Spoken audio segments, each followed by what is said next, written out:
Hi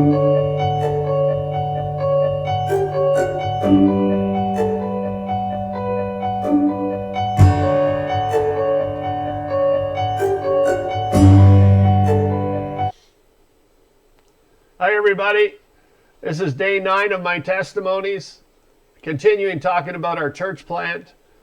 One time we met this family and we thought they'd get involved in our church plant, but they had a bunch of children and they needed a youth group and we didn't have one at the time. So we kept in touch with them. They were good friends, and one day the guy calls me and said that somebody in his factory had got their foot in trouble.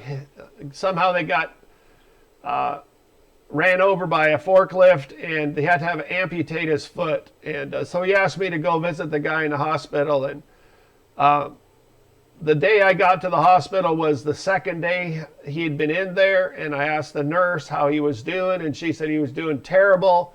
He was having a lot of pain, and she said he'd probably be in here for weeks.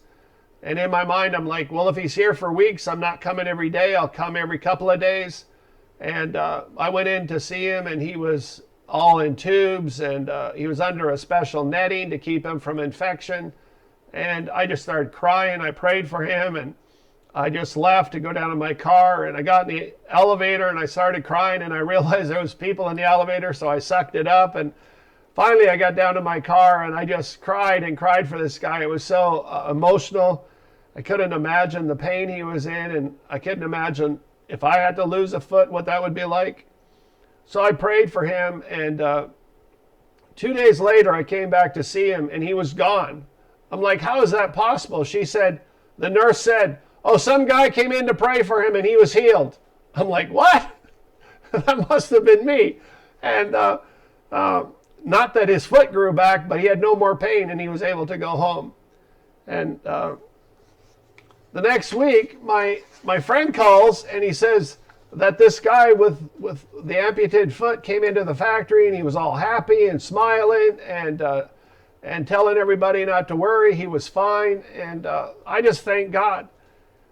A few months later, one of my neighbors comes over, and he wanted me to go visit the hospital because his wife had tried to commit suicide. She took a whole bottle of pills.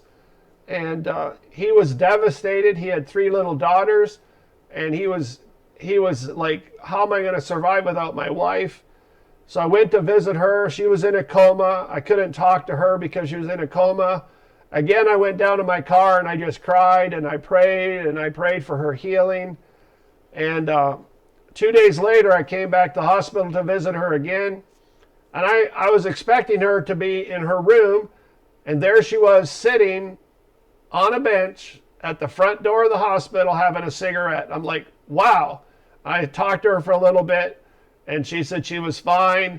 And I just want to tell you that Jesus heals. Both those experiences just prove to me that Jesus heals. So I want to encourage you to have faith for whatever you need. Just believe that God loves you. Have a great day.